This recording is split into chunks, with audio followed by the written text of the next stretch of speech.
Hi Rajesh.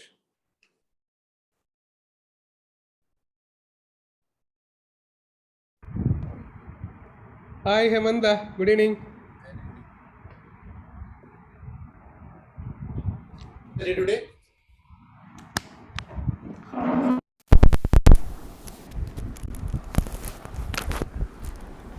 Hello. Yeah. Yeah, hi. My voice is loud and clear. Yes, yes.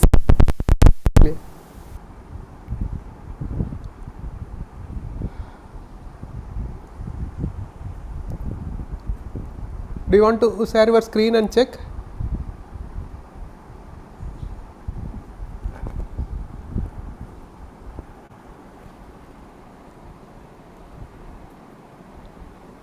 Receiving. Yes, yeah. Okay, okay, good, good. Seen well. So very interesting things that you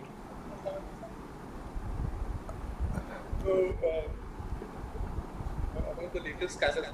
See, the old ones we all know. Ah, This is what I guess the latest.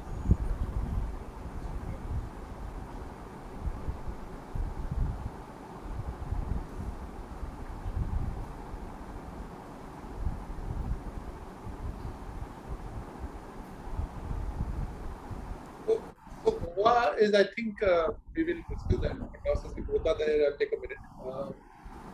One day prior, there's a thought process to do a short workshop.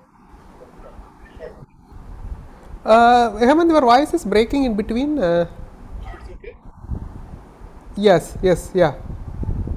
I think when I go back, it will look like. Yes, yes, yes, yes, yes. Day prior to the conference, whether we should have a short, very short pediatric cardiac workshop. So I spoke to Alpa. Okay, So internally we will take a call. Either we keep only pediatric for 4 hours, 4 to 6 hours. Other suggestion, what Alpa was saying, that can we have, sir, 2 hours of CT, 2 hours of pediatric, and 3 hours of MR on one day prior.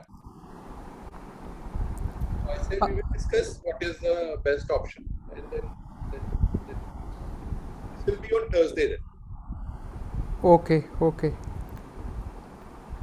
I do not know the logistics how it will work, but Again, hybrid mode. yeah, hybrid. Hmm.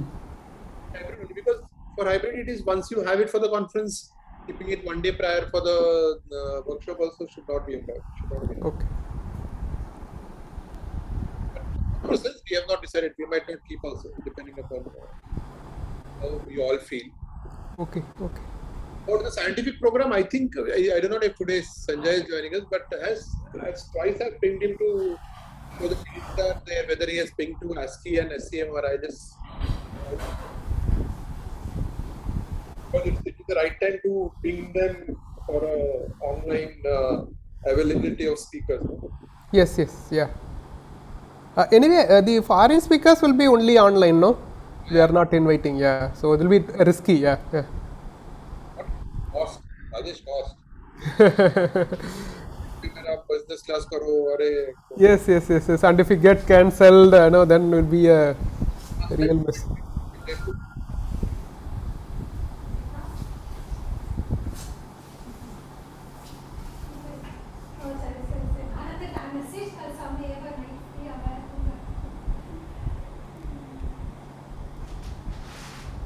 Shannon, are you having?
And Hemant, are you coming for Bangalore next week?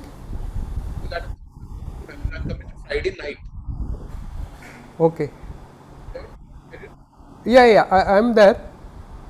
Friday, I'm there. My talk is on Saturday afternoon. I think many people is on Sunday morning. One cardiac session is there. I didn't go through in detail.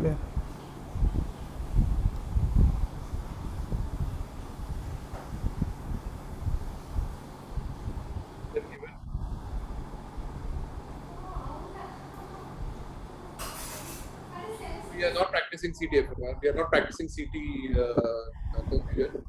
We're talking about a national platform.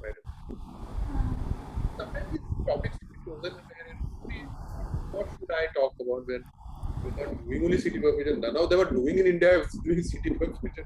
Someone who does 620 slides is also not doing CT perfusion. Theoretical talk only, but can't do it.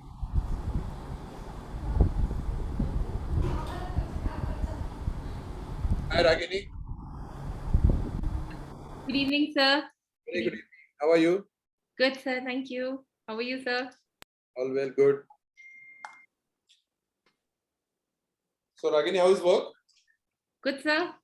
So far, okay, not bad. Yes, sir. Good. So what scanner are you having? So we have 1.5 Tesla Siemens with us. Okay. And CT, we just have basic 32 slides. We have not yet upgraded to 64 or further. So have you tried doing a cardiac CT on that? So not yet. Not yet. Is it 32 into 2 or is it just 32? Just 32. Okay. Yes, sir. That is which company? So same Siemens? Try doing it, Ragini. If you get a patient who is from the municipal or somewhere where you are doing a thorax. Right, sir. Right. And just give it. Don't. You can do a run because I do not know if ECG gating is that option is there because that is something you'll have to just see because sometimes you buy a scanner and you don't want to do a cardiac, then you don't buy the cardiac software. Right. So that is that could be an issue. But like I've done from 4 slice onwards. So I'm telling you 32 is luxury. Okay, 4 slice, 16 slice, not an issue. Not an issue. So you should kind of just try. I know that though the guidelines say that it has to be 64 and above. 100%. There's no two way about it. Okay, so I'll try. Just try one of those days where you get an opportunity. Sure, sir. Sure. Thank you. But sir, we do require ECG gating, no? I mean, that's right. Yeah. So that's right. So whether you have that software, because if that is not enabled, then you have no choice. Then there's nothing. Then you can't. In fact, you can't even do a calcium score. So you can tell your management. So we're doing. You're doing cardiac MR, right? Yes, sir. Yeah. So then I do not know what kind of environment you are, but maybe you can suggest. Yes, sir. I mean, we have just started doing because initially I was just setting up from scratch, and now. Where are you? Which setup? Which hospital are you? Or which setup? Ambala, sir. I'm at Ambala, sir.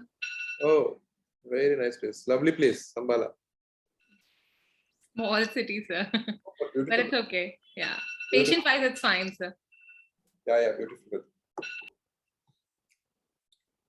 Hi, Ashita. Hi, sir. How is the little prince? All good. Troubling you or not? Not really. Not really. He's been a good boy. Yeah, it's been a good boy. I don't think you allow anyone to trouble you, right?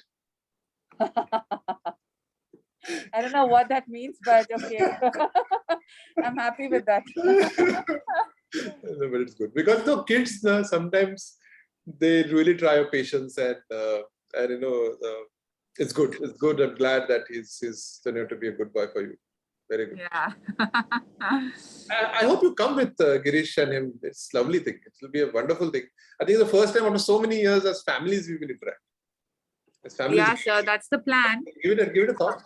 Yeah, for sure. Yeah, that's the plan, sir. But first, I'll book for myself and then figure out the. We have time. We have time till June. We have time. So, Yeah. so I will not give anyone your next this. I will reserve that whole thing until you say okay, release. Then I'll release it. Sure. Thanks so much. Okay. So Siddhi, no, sorry, Priya. Hi, Priya. Hello. How's Siddhi doing? Yes, going on, doing well. What dates have come? No, so far no dates. Expected any time, maybe in June or July. Good. I wish her good luck. Thank you. And I hope she gets what she wants. That's important, very important. Yes. Aparna, you have come out of all this, right? You have gone through that. Good evening. You have gone through all that, right? Yes. Second, third. Sorry. Your daughter, third MBBS. Third year exams are going to happen now. Yeah. Another torture, I believe, to parents during their need. Yes. Aparna, you will be there next weekend in Bangalore, no? For the conference, we can meet up. Yes, Priya. Yes. Why, Priya, you want to meet her only? Why not me? No, everyone. Lot of people. That will be at least good way where we can plan. Hello. Yeah, I am also there for Bangalore. I think we can meet. Yes. See, everyone is trying to pitch in. Priya? All 4 days, huh? Yeah, I'm reaching on anyway the first day because there are few meetings or those things are there. Anyway, I'm reaching on Thursday morning and leaving Sunday afternoon. All of you other guys, I'm reaching on Friday evening. How about you all? Priya? I'm coming only on Sunday, reaching there in morning and coming back in the evening. Yeah. You want us to come to the airport to have meeting? So I have asked for the transport. Let's see. It's very close by, no, Ashita? No. I think it will be 1 hour. I mean, it's not too far, but it's not too close too. So it's decent. It's on the main road for Bangalore traffic. I don't know what to say. Bangalore traffic is bad, but Sunday should be okay, Priya. You'll take about half an hour to reach the place. Yes. Anyway, it will be morning 8 o'clock. I'm reaching there, so I think should not be a problem. Yeah. And Ashita and Aparna, you guys are coming when? I'm coming on Thursday. Okay. I'll be around, sir, but I'm not too sure. Depends on work whether I can attend all 4 days. But Sunday I'll be there for sure. So Rajesh, fix up a day and a time where we all guys could meet. I think everyone will be there. EC members, I think everyone will be there. So Rajesh, if you can just collate and see whether it's Friday night, Saturday night, whatever you think now is where everyone can have a small, I can book a small corner in any of the hotels that we all could have a good dinner or something together. Of course, there will be gala dinner also. Whatever is there, means an ICA can come together for say an hour also. Yeah, we can plan. I think it's 8:05 should be. Yeah, I think we can start. How many 8 are there?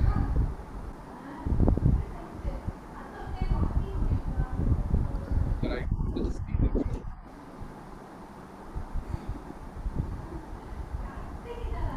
Can I start? Yes. Pudhivan is there. Hi, Pudhivan. Hi, sir. Who is iPhone? Can they rename? So I'm just connecting the other device. Okay. She wanted to increase the numbers. Okay, so let's begin. Pudhivan, can I start? Sir. Hi, sir. Can I start? Yes, sir, sure, sir. Are you coming to Bangalore, Pudhivan? No, sir. Actually, the same weekend we are having an MBBS batchmates get together. So.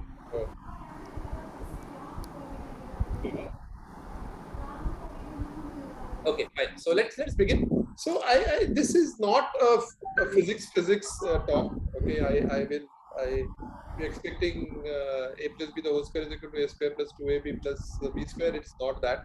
Absolutely, I'm not good at that good of physics, but it is just to kind of, everyone knows about the headline of physics of cardiac CT.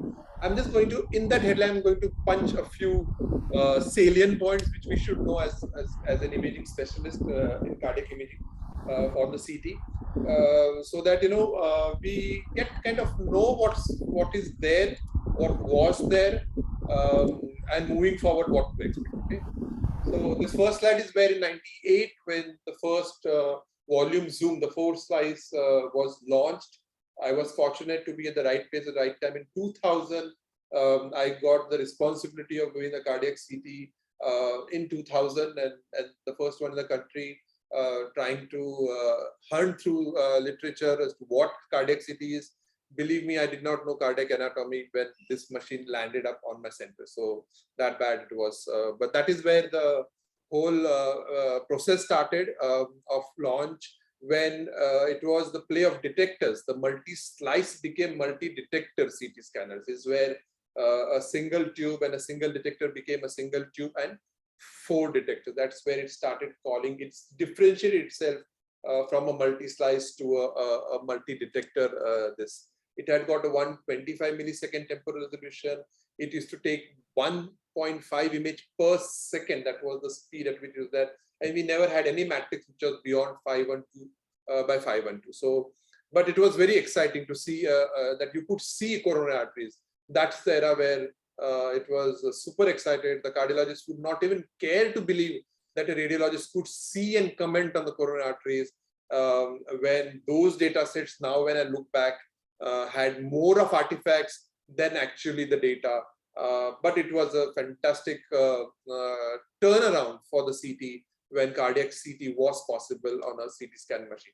And this is where they started looking at the coronary calcification, because that was possible when they brought down the resolution to 250 millisecond scanner temporal resolution, and that's where the Augustin equivalent score came in for the cardiac CT. Mind you, Augustin score is on EBCT machine, and we were doing it on a multi-detector CT, and hence the equivalent factor was incorporated into the software, and that's where Cashem score we started doing on the volume Zoom. As we progressed, the thought process of doing a cardiac CT, the whole process was image quality. That's where the whole crux was spatial resolution and temporal resolution is what we concentrated on. Contrast was something we were going overboard. Radiation, we just did not look at that at a particular time. Noise was an issue at that particular time, and in these patients, particularly obese patients, we had an issue at that particular time. So I'm just going to run through these topics as to what has evolved into hardware and software in the current generation from the pre-64 era, right? So that is how we will begin. So basically the spatial resolution and temporal resolution and the contrast resolution is what I'll be mainly concentrating. The shift from 4 slice to 16 slice took place because there was an improved in the spatial resolution from 1 to 0.6, and then the slice wars started. Till that time, slice wars was not into even our forte, but that's where the slice wars started. We had a 64 slice after the 16 slice, a 120 slice scanner where the spatial resolution dropped down, became till 0.4. And today we have got latest generation of 320 slice where it is dropped down to 0.35, and the 640 slice CT scanner where it has become 1.7. And I will speak on this when the first South Asia 640 slice installation in India has taken place. When you talk of spatial resolution, we are talking of voxel. I'm not going into what is voxel. It is nothing but a reflection of spatial resolution. You have to remember that we have to raise our standards and we have to raise our bar, and we want to become as good as a fluoroscopic spatial resolution, which is 0.16, where a 3 mm coronary arteries, you can get 18 pixels to interpret. Okay, so mind you, this is where the standard is what we have to reach. On an average, the current cardiac scanner is giving us 0.35, with only 9 voxels within it in a 3 mm coronary artery. So in case of fluoroscopy, we had got 18, we are half of that. Hence the spatial resolution in terms of giving them the exact stenosis in the mid zone is difficult for us. Spatial resolution depends upon the focal spot size, the detector element, the kernel, the FOV. We are not going too much into it. The image matrix, we will not talk about it, and the slice thickness. Focal spot has to be small to achieve higher spatial resolution, that we all know. And then comes the detector. Okay. As an imaging specialist, you just have to know briefly on a very superficial manner this platform as to what detectors, its content, and its configuration. Okay, initially it was xenon detectors in the pre-era of MDCT, before MDCT. Then everything became a solid detector, ceramic detectors. So volume zoom came with the ceramic detectors, the basic first level ceramic detectors, and then the next level of yttrium and gadolinium ceramics came in. So as of today, the Philips uses 2 layered detectors. Of the first layer is yttrium and the second layer is gadolinium. Okay, I do not know the physics to why this 2 layer is used. Then G is using a garnet based detectors, and the latest after the launch of the Neotom by the Siemens, everyone is talking about the photon counting detectors, which is the Siemens launch, and G is in the process of launching. So you have to just know these terminologies so that you are well versed of it, being an imaging specialist on a CT scan.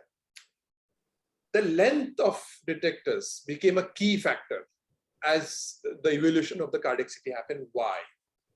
They wanted to cover the cardiac volume in minimum amount of cardiac heart cycle or the heartbeat, and that was 1 cardiac cycle, 1 heartbeat. The whole thing of progression from pre-64 era to the current is can I scan in 1 heartbeat, and they have been able to achieve it. That's where we have to know what the z-axis widening of z-axis meant. Of course, it meant that you could use lesser heartbeats to scan lesser heartbeats, so less amount of motion artifact, no miscellaneous artifact. You have to keep in mind, the wider it is, the periphery of the detectors, you will lose information because there is deformation of the images, and hence, if you ask any of those 320 plus scanners, you will find out that the mode changes from a full use of the detector array to only the central portion of the detector array. As in the periphery, you get loss of information. And of course, if you remember that there is also a scatter, the wider of detectors you hit. All this has been taken care in the new photon counting detectors, which is now available.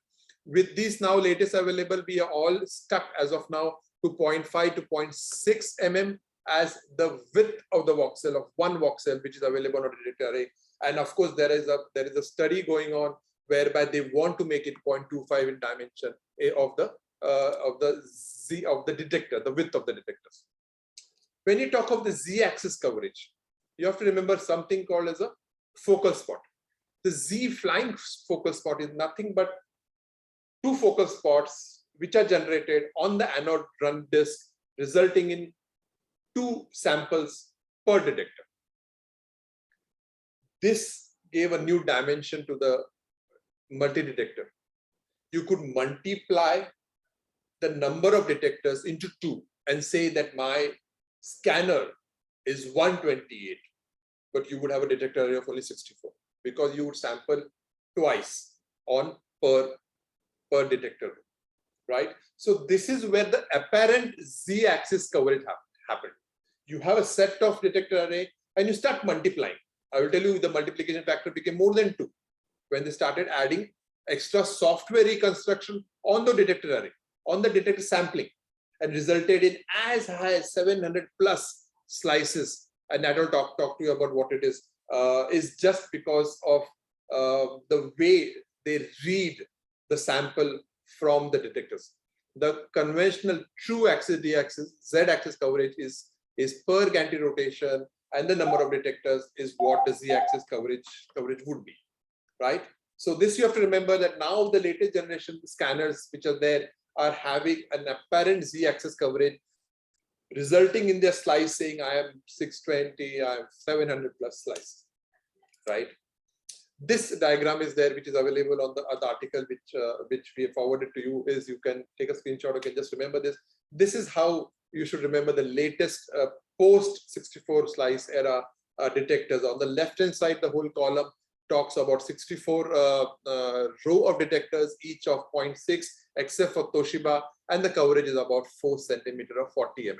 On the right hand side, the next level of higher generation cardiac CTs, the longest coverage possible is only 2 as of now, with GE Revolution CT and the Toshiba Aquilon, okay, is having 160 mm coverage. All of them are still having a detector width of 0.6 to 0.5, and the coverage shifts from 60 to 80 as in these two, and 160 as you see in the first and the last one.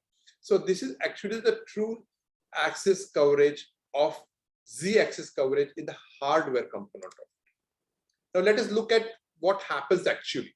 When you see the left column of all the 64 slice 0.625 detectors out there, they would need around 5 to 7 heartbeats to cover the entire heart. Not possible in one heartbeat. Except for one mode, which the flash, the Siemens over here does it, it increases the pitch so much that you cover the entire heart nearly in one heartbeat, where it is called as the 250 millisecond mode, and that is called as the flash mode. So this is the second generation dual source CT which is there, and that gave a possibility of a single heartbeat acquisition, provided your heartbeat was less than 65. And hence, this is installed in Lilavati at Mumbai about many years ago. But I felt they did not achieve this is because you still have to have less than 65 beats per minute. If you look at these scanners, again the same thing. They multiplied by 2 because of dynamic focal spot which is there, and also overall overhang of a 3D reconstruction of that data. So other than multiplying by 2 because of the Z focal spot, they added new 3D acquisition reconstruction algorithms, which multiplied it by further into further slice.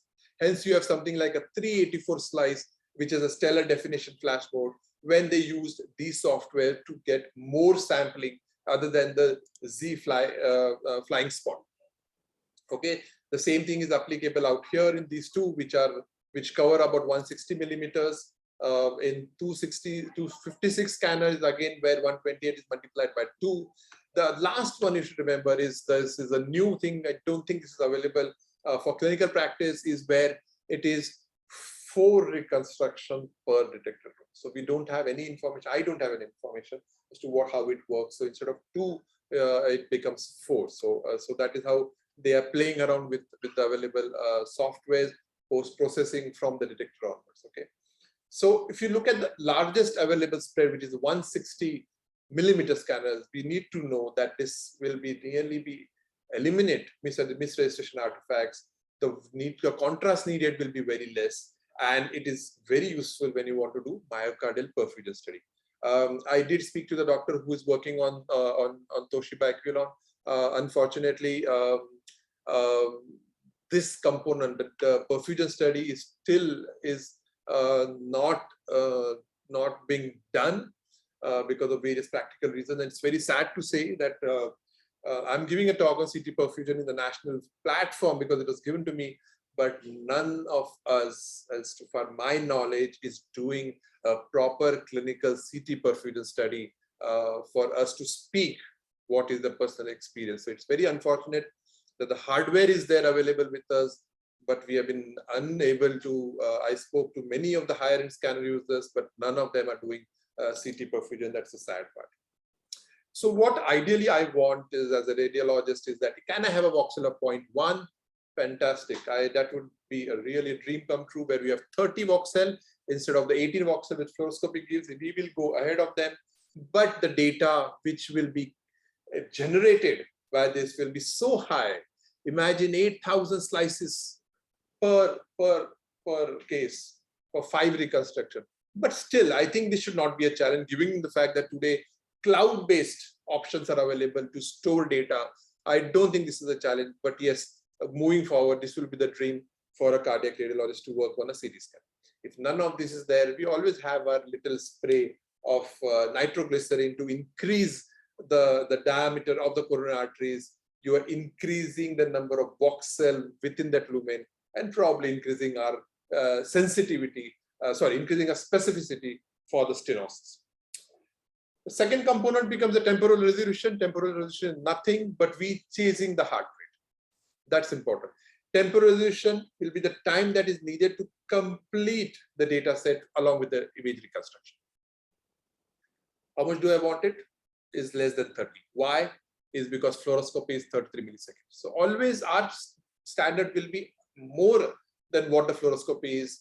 And then that time will come, probably another decade from now, is probably we will replace the fluoroscopy. Okay, that's something which will happen in future. It is already there, but it has not come out in clinical relevance. As of now, averagely we are playing between 83 to 175 milliseconds to freeze the heart.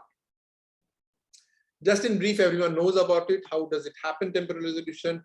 You take only half cycle in a single source CT scanner to generate a temporal resolution of half the rotation time. In this case, from 300 it becomes 150. So my temporal resolution is 150.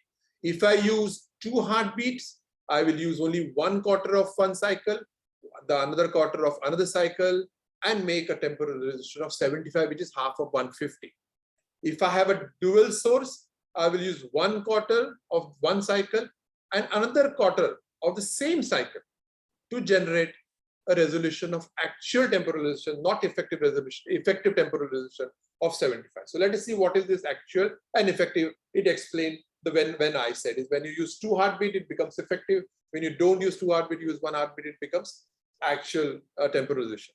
So in the pre-64 era, the temporal resolution was nothing but half the gantry rotation time. In 64 slice scanner, we had a gantry rotation of 400 milliseconds, and in Philips Brilliance IT that time was 270 milliseconds. So you divide it into half, and we used to get our temporal resolution. So I have explained to you what is effective temporal resolution when you take 2 or more heartbeats, and the intrinsic, which is actually from 1 heartbeat, will be the intrinsic actual temporal resolution, which in a single source would be half of the gantry rotation, which is 125 to 175. And in case of a dual source, it would be 1/4 of the gantry rotation, which is 65 to 75 milliseconds. This is something very exciting in the future. There is a study called the Victory study, okay, where they are trying to get an intrinsic temporal resolution of 24 milliseconds. That will be very exciting when the study comes out to see how it is possible. Now, coming to the effective temporal resolution, when we say that we are using more than 1 heartbeat, what it actually means is the retrospective gating. You all know about retrospective gating. I'll not spend much time on it. It just gives you the leverage to study the heart beyond the coronary arteries. Slightly more radiation than the prospective gating, but it works well in a setting of a lower end, slightly lower end scanner. When I'm talking, I'm not talking of 320 or the 700 plus scanners. Okay, that's you have to understand about the retrospective, prospective. One thing about prospective gating is the step and shoot mode. Okay, step and shoot mode is something where it shoots for some cycles, which is 3 cycles. It pauses for the next 4 cycle, which is the step, and then it acquires extremely low radiation, very good in low heart rates, and this is the step and shoot. It's nothing like you don't step on something, but it is the motion of the table, which is the next step towards it, and it's around 6 to 7 cycles are used in this prospective gating, but the radiation dose is extremely low as compared to the retrospective gating. It will be unfair not to mention EBCT, the abandoned technology where the temporalization was 50 milliseconds. This was before volume zoom. This was before 1998, where they used to have an electron beam used to be bombarded on the tungsten ring, which would generate X-rays so fast that you would get a temporal resolution of 50 milliseconds, but a spatial resolution of only 3 mm. And that is where the whole technology got killed. It was extremely expensive. There was a lot of complexity in kind of constructing it. And then Picker, I think, bought it out, and along with Siemens, then they decided to shut it down. But I knew when we were doing our homework on volume zoom, we had visited a site of EBCT, I think somewhere in Philippines. That time it was there, and it was very exciting that time. All this we are doing it for because the heart is in motion. Either you slow down the heart, as we are doing it by using evaporating or beta blocking, or you go faster than the heartbeat. That's where the dual source CT scanners started coming up. Once the dual source started coming up, there were 2 sets of tubes, 2 sets of detectors, and only 1/4 quarter of a turn was sufficient to reconstruct an image. That brought down the temporal resolution to as low as 33 milliseconds. And that is where dual source CT has an advantage over a single source CT. In second generation scanners, the temporal resolution came down to 83 milliseconds. The third generation scanners, it come down to 66 milliseconds. And all this is because they would acquire this under a high-pitched single heartbeat acquisition. In a single cardiac cycle, they would be able to achieve this. We will slightly go into this dual source physics when I spoke to the company personnel and got some details.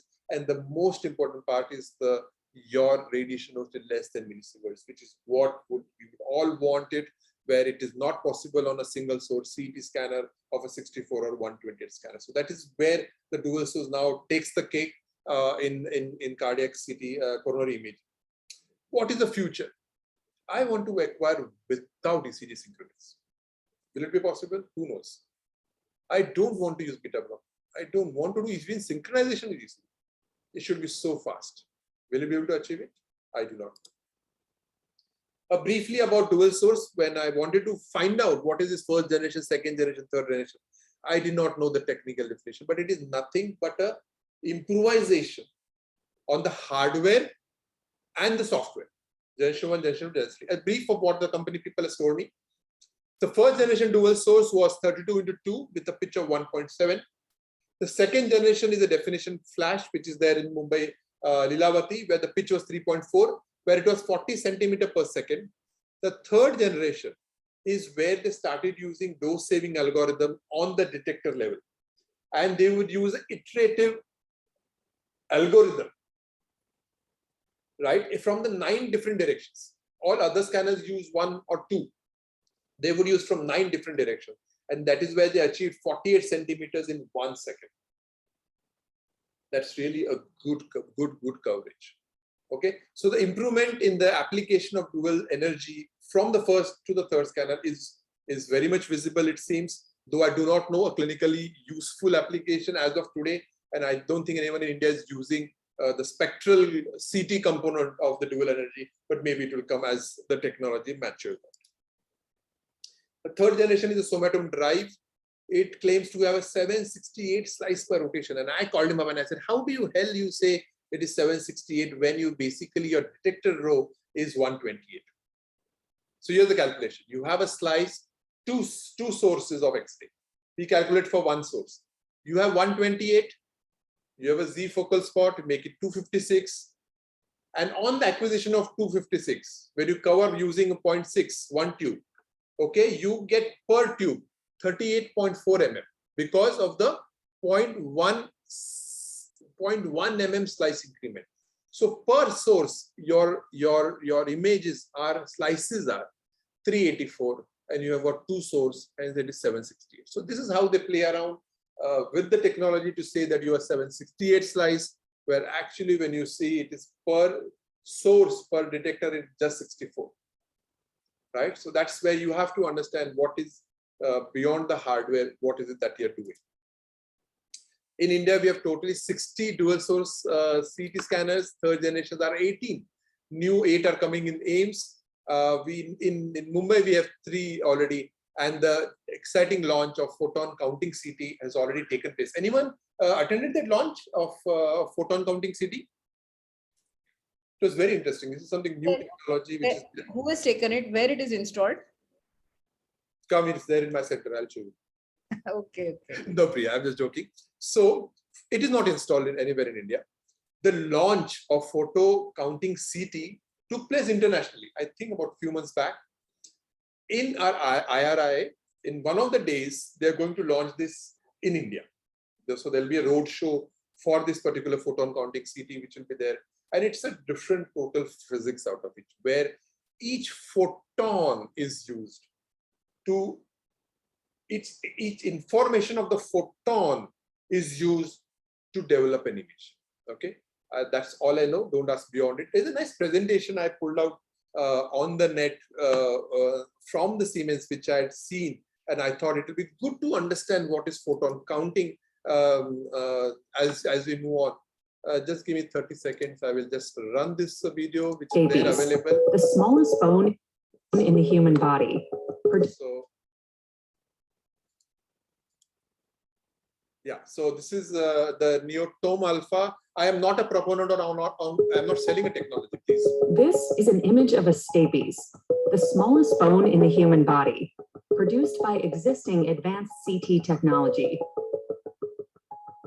This is an image of the same stapes produced by photon counting CT with no change in radiation dose. Before we show you how such a quantum leap in clarity and precision is now possible, let's quickly review how CT scanners work. The two main components of every CT scanner are the X-ray tube and the detector. As the X-ray tube rotates around the patient at speeds up to 4 rotations every second, it acquires around 1,000 projections per rotation, meaning an individual projection takes 250,000 nanoseconds. Within that one projection, approximately 30,000 X-ray photons arrive at a single detector element, meaning there's only 8 nanoseconds to collect and measure the intensity of each photon before the next impact. Today, even the fastest detectors can't keep up. So traditionally, we end up measuring all 30,000 photons together. Every commercially available CT detector is based on the two-step principle of X-ray scintillation, known commonly as energy integrating detectors. When specific ceramic materials are exposed to X-rays, they generate a light impulse. The light intensity is first measured by a photodiode. It's then converted into an electrical signal we process to create a CT image. This two-step process has some inherent limitations. Since the initial step generates light, we must design portions of the detector to control that light rather than generate signal. These dead spaces lead to inefficiencies that result in higher doses of radiation being required. But if you could measure X-ray impacts without needing to convert them to light first, you could eliminate these dead spaces and improve overall detector efficiency. That's a key difference with photon counting CT. Its detector uses a crystal semiconductor instead of a ceramic scintillator that directly generates an electric charge rather than creating light first. This direct conversion from X-ray photon to electric signal enables increased measurement speed, a few nanoseconds versus 10,000 or more for a conventional detector. The result, each of the 30,000 X-ray photons within a single projection can be measured individually. When integrated into CT design, this provides an energy-selective countersignal of individual pulses, known commonly as photon counting. So you understood now the photon counting, why it is called photon counting, is because of this particular thing. I think this will really create a paradigm shift in imaging, and we will probably get to see so many of the things which we are kind of blind to as of now, but only time will say if this is true. Okay, we will continue with our brother's presentation. I hope it was useful. Another thing everyone knows about it, automatic exposure control to decrease your radiation, part of physics. I'm not going to go through it. Please remember you have an option of low kV, high MS option to get good image quality with lower radiation on the lower end scanners. Okay, spectral imaging is another thing which is possible now with this, but again, unfortunately, none of us are having any clinical application in India. I knew Anirudh was doing it for stones, but I really do not know if that is really taken up clinically. You have got a list of applications on the net. I just copy pasted it. I don't know its real application utility. If anyone has it, I would love to hear his or her experience. Even when I spoke to the 620 Aquilon machine using radiologist, he also is not using it. When I spoke to the dual source scanners, the first and 2 generation did not have much software, but the 3rd generation, it seems, has a promise of spectral imaging, but we'll have to wait and see how it does.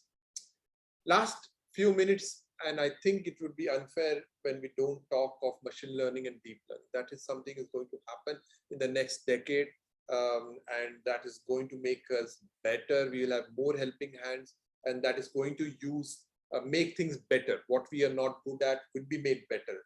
That's the only reason is because the machine learning learns without a bias, without an assumption, and we all have a bias and assumption when we are learning. So that is something why machine learning is better than human learning. And this one study by Motwani, which when the confirmed registry where there was a human conclusion, they use the same data, and when they use the machine learning in that particular they realized that the mortality of the patient registry in this registry, when they use the software, was superior to the clinical data and predicting the mortality. So you have to understand that it is here to come, it is here to stay, and probably it is going to make our conclusion much better. You have already got smart tools which are there where they help in identifying individual risk factors and have a targeted therapy. These are cloud-based platforms where they help to predict the primary and secondary prevention of coronary disease. This is one of the physics which is going to come into our 4D. Last but not the least, the deep learning, whereby they will send the data acquired and churn it through deep learning processes, and they will result in a better image quality as we move on. Here you have one study whereby they showed that definitely by using a deep learning technology, they could generate a better image quality than what would be generated on a routine data output basis. Last but not the least, you have to understand the ability of radiomics, where they can see what our eyes is not seeing. There is definitely work in progress on spatial geometric and tissue properties, whether that can be analyzed, which you and me cannot see on the data. Whether that when it is going to happen, we do not know, but definitely these are encouraging initial studies on animal models, which is there. I thank you for your time, and I hope I have done justice to the topic.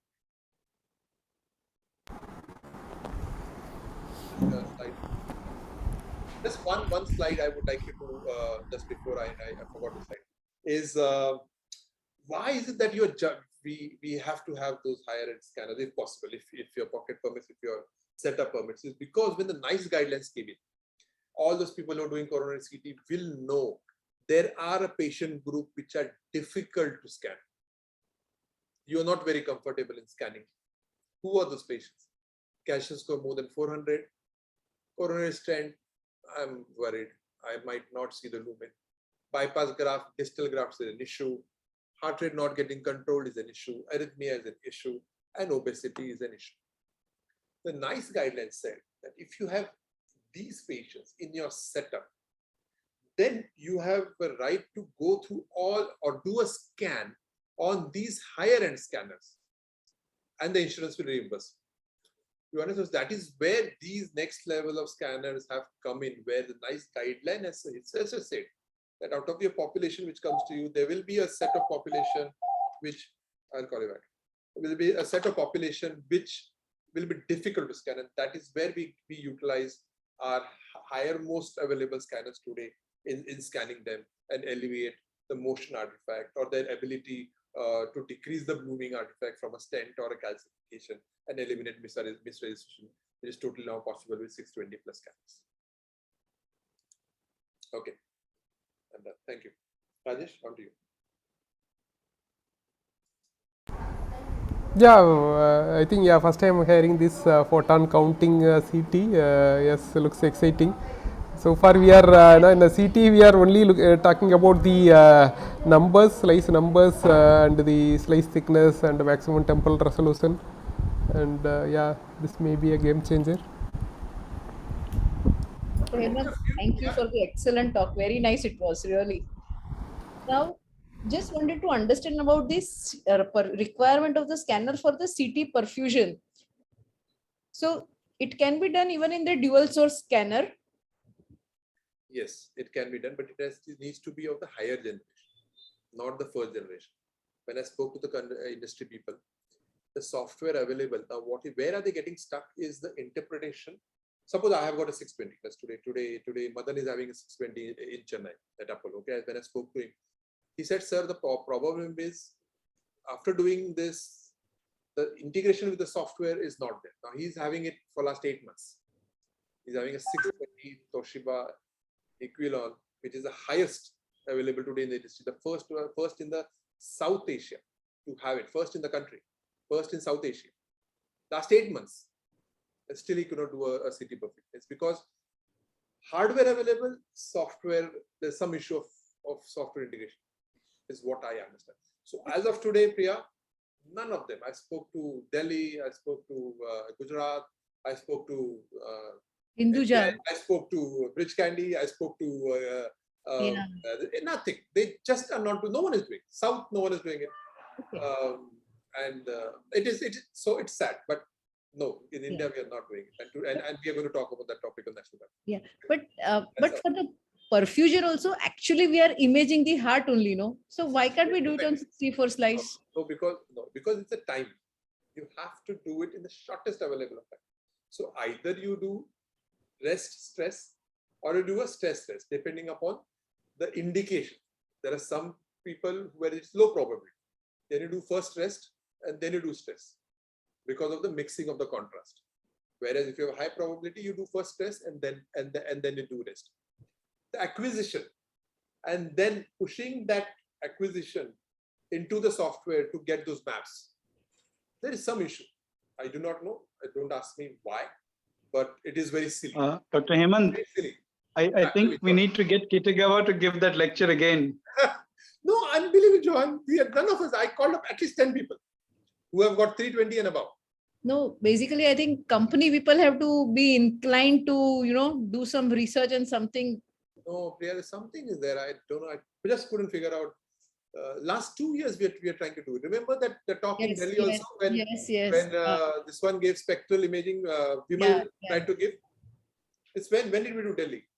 Nothing is happening on spectral imaging also. Maybe it will happen. Actually, the dual source high-end 128 is a perfect system to do it. I think Medanta has it, if I'm not mistaken. But we have not seen good data about perfusion from them also. We also dabbled in it with a dual source 64 slice, but there was a lot of overlap with the stress and rest images, so I gave it up, and not good software. That is right. That is when that overlap happens. When it's become ISO, and then you do not know what's happening. So I think either we don't have a proper training or we don't have proper software. Hardware is there for sure. That's for sure. But so let me just. Expert, but that's what I believe. So let me just. So I have a third generation dual source, which is capable of doing a CT perfusion, and I have the required software also, and still I prefer doing a perfusion in MR. So that's a good point. But the indication itself doesn't get generated. But you can. Have you tried it? Have you tried what you are doing? I've tried the analysis with the data set that Siemens has provided, but I have not done it on the CT machine. So this is what is the problem. Is where we want it as a one-stop shop. So Pudhivan, that's where we want to do is that person when he comes to you or sleeps on the table can at that shot when you have a moderate disease or a moderate to severe disease can at the same sitting just kind of continue and do one run. That's the problem, sir. That's the problem because doing a perfusion study in the same sitting as a coronary angio is a problem because the perfusion has to be asked by the cardiologist. We can't just go ahead and do a perfusion study in a patient just because he had some moderate disease without the opinion or without the consultation of a cardiologist, at least in our hospital. So the cardiologist has to generate a request for perfusion.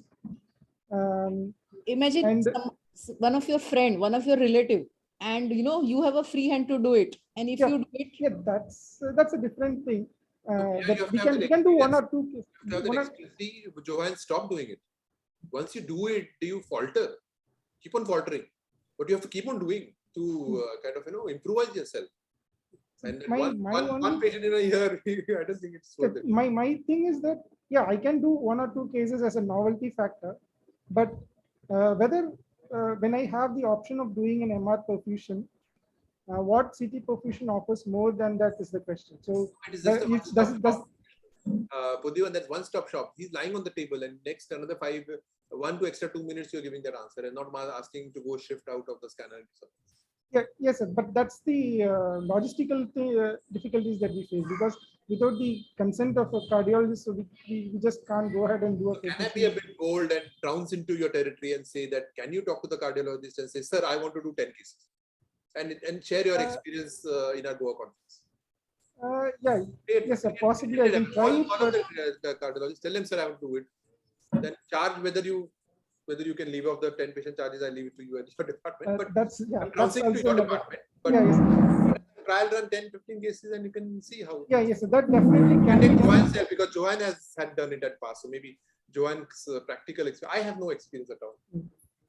Maybe with Johan and Pudhivan, you could say. Yeah, I actually did about 8 to 10 cases when we first received the a couple of years after we received the scanner, and one of the engineers was there with me, and he was also quite passionate, Siemens guy, dual source.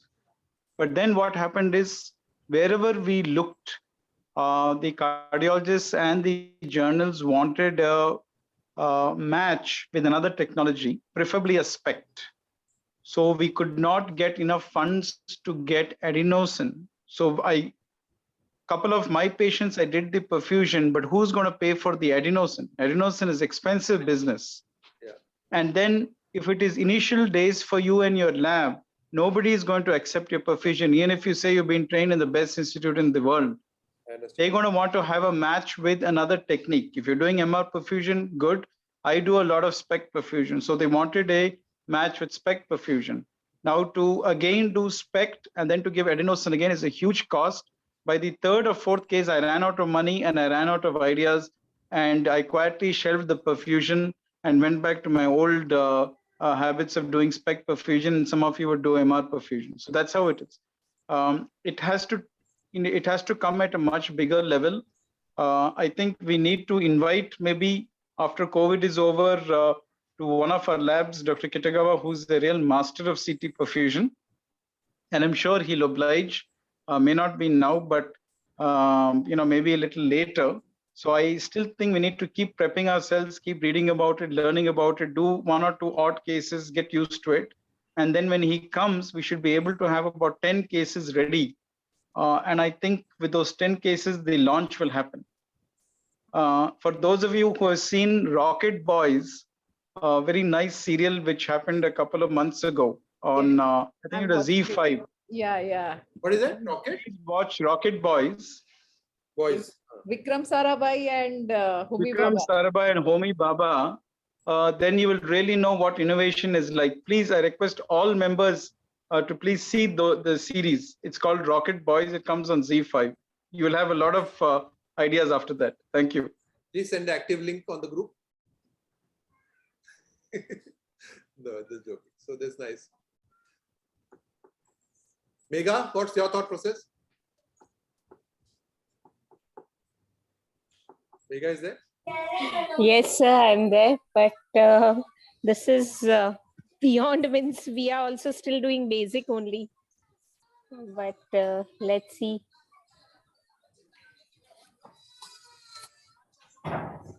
One other recent talk I had heard was about like how we have CT-FFR by that company.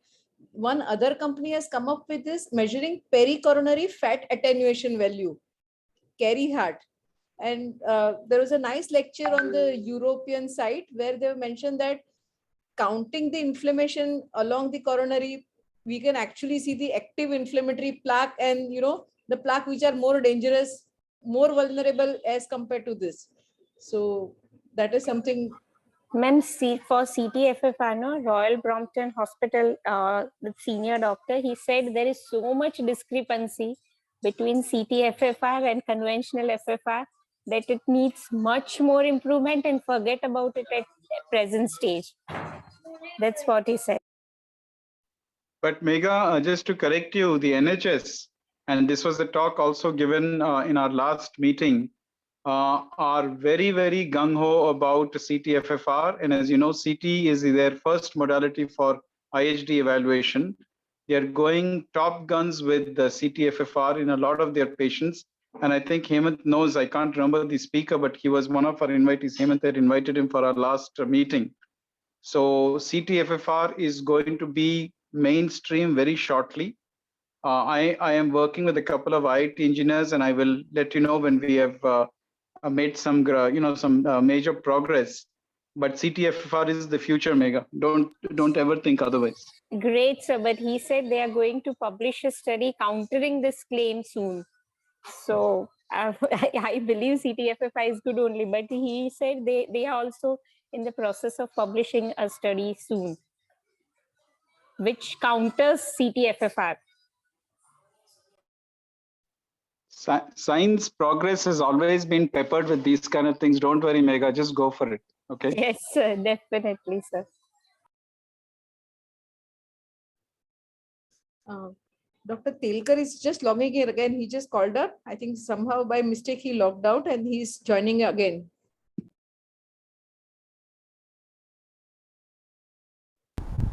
Dilek, how is your progress? Anything on CT side? Anything new? Nothing specific. Just doing the same old work. I think last couple of years everyone was stagnant anyway, just surviving. I think now onwards we have to look into newer things, and improving.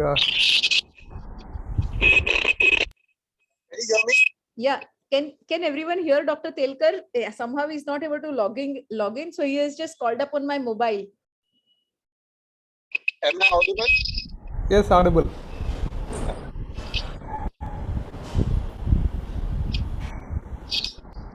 Installed the first in South Asia. Everyone feels proud of. So it's 5 times the routine cardiac CT. 5 times. Yeah.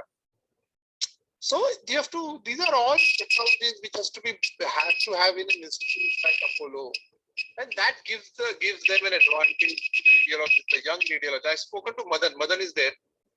So he's an ICR member. I told him you should share your experience of working on 620 slides. How do you show images of stents, show the images with heavy calcification, isn't it? That's where the whole sharing of experience will take place on our platform. Agreed. Actually, speaking about 16 centimeter breakers, I am actually lucky in that I worked in a 16 centimeter detector, 8 centimeter from GE and Philips, and again a third generation dual source. So I worked at Apollo Heart Center for 3 years when they had the 320 slice scanner before the 640. And after that, I worked with the 8 centimeter detector of both Philips and GE at NH. And I'm now working in a third generation dual source in KMCH. So my experience is that as far as cardiac is considered, 320 is very good in the sense that it has a wide detector, it covers the entire heart in a single RR interval. But the temporal resolution, since it's a single source, the temporal resolution is still not a match to the third generation dual source. So 16 centimeter detector is very good, especially when you have arrhythmias. You can just get away with a single good RR interval data, whereas in a dual source third generation, still you have to cover multiple RR intervals if the heart rate is high. You can only do a single RR interval if the heart rate is very low. But otherwise, my personal take is that the good temporal resolution that these dual source provide gives much better images and data set compared to a wider detector but poorer temporal resolution. Does anyone agree or disagree with my opinion? We are not so fortunate, Pudhivan. Yeah. We are working only on a 4 centimeter detector coverage, so But even the literature says that actually temporal elevation is better than wider coverage any day for cardiac imaging.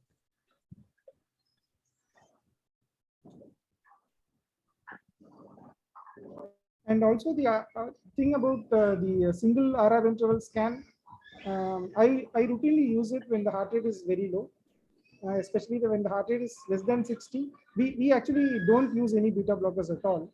We just scan the patient as it is.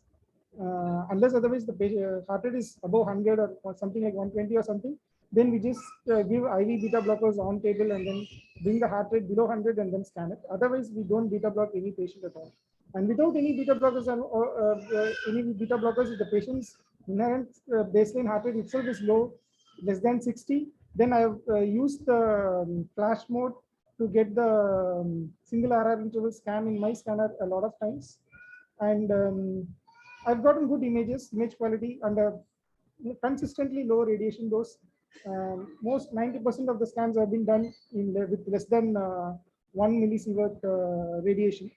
But the only catch in the single RR interval scan with the dual source machine is that you cannot select a phase of the cardiac cycle.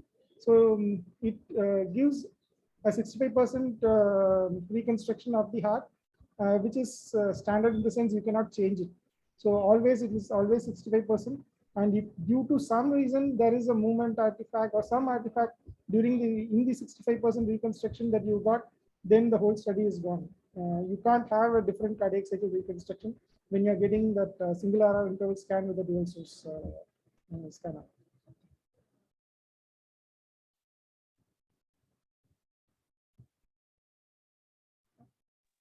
That's a great input. If at all I wish to get that scanner, then that will be very helpful. I think Nilay will be getting it sooner or later. So Pudhivan, it's only a matter of time. Yes, sir. For the annual conference, I will Yes, give sir. you about 15 minutes to talk on your experience on each of these scans. You should do that, where Yes, you sir. should be able to put this forward that, okay, in this scanner, this happens and this is the limitation. The Sure, next sir. level when I work, do that. Okay, that's one talk. Priya, please make a note of it. We give one Sure. talk to him Yes, to speak on the yes, post-64 era slice for Pudhivan's experience. Definitely, very important. Yeah. Fantastic, fantastic, Pudhivan, because you have worked with it. That's very important. Sure, sir. Yeah, I will also get Madan Priya, who has worked on 620. I've asked Madan to share his experience of 10 minutes as to how good quality of the images. You know, one of the things I will just share with you what he has said is that when he does TAVI protocol, okay, what we do on a 64 slices, we do one gated study, okay, and for the root, and the second run is to do it right from the base skull down till the lesser trochanter.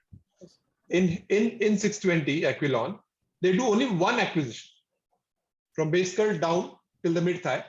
Using that data, you can decide which part of the data you want cardiac gating and which part of the data you don't want cardiac gating. Isn't it so good? So this is something for aorta. He spoke to me about it. So I thought I should share with you. Did you all understand the thing? One acquisition on that data, you can play around whether you want gated or non-gated. I think it is inherently gated, and you just use the gated data for the thoracic part. Yes. And the rest is just routine data without any. But you can't do that. Yeah, but that is what in the routine scanners we have now, because we have a limitation. Yeah. What we do in the dual source scanner is that we use something similar to what you said, that the thoracic aorta is covered in a gated scan, and we do a non-gated scan from the neck to the mid thighs. But the only difference is that the second non-gated scan is done in a turbo flash mode, where the scanner covers from neck to mid thigh in less than a second. So in less than a second? Yeah. Yes. So wow. So what we do is we get a scan we go from cordocranial from the diaphragm, cover the thoracic aorta in a gated scan, and immediately it just moves from top to bottom with a gap of around 3 seconds, and then it just covers the entire aorta in a second. So then the pitch must be more. Yeah, then the pitch must be more than 3. More than 3. Yeah. Yes. Exactly. 3.5. Yeah. That's So that fantastic. That goes with the maximum pitch, and it can cover the entire aorta in a second. Wow, great, great. I think great, a topic which I dread to do, and I think it went on to a very different level. Yes. And good that I did not go into the physics, and I just hated it. And the more I started reading about it and talking to people, there was so much information I did not know about it. And I'm glad that I'm sharing in this platform. I hope it is useful for all of you. And Pudhivan, a great discovery that you have worked on so many different platforms, and that's a great experience here. I was just lucky, I think. Yes. You have to be lucky to be at the right time. At the right time. Yeah, absolutely, absolutely. Good, great. I think this topic we can end unless anyone has to make any comment or any questions. Rajesh, anything else you would like to take? It's 9 o'clock. No, yeah, I think yes. I think those who are not registered for the annual can register, and we invite everyone to come with the family. Hope to meet everyone there. Please come. It's a wonderful property. It's a wonderful property. Please come. And anyway, now it is open for the other people also. Yes. So I have only 50 rooms, sir. Please block it. Otherwise, don't tell me later on that, sir, I want a room. And then I don't have any choice. Yes, I think very soon we should work on the program also. Then everyone has to pitch in, and I think we should have a very good, Nilay, any unforgettable session. Yes. On the program for Goa? Yes, sir.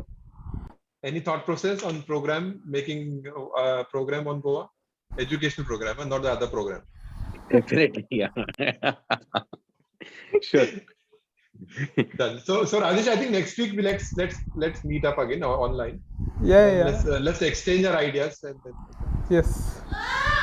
Yeah, I think good. Thank you, Megha. Yeah. Thank you, Ashita. Thank you, Aparna, for joining this thing. I think a drag topic went on to become a very interesting discussion. We meet up again next week. Yeah. Thank you. Bye. Good night. Thank Good night you all. all. Thank you. Good night.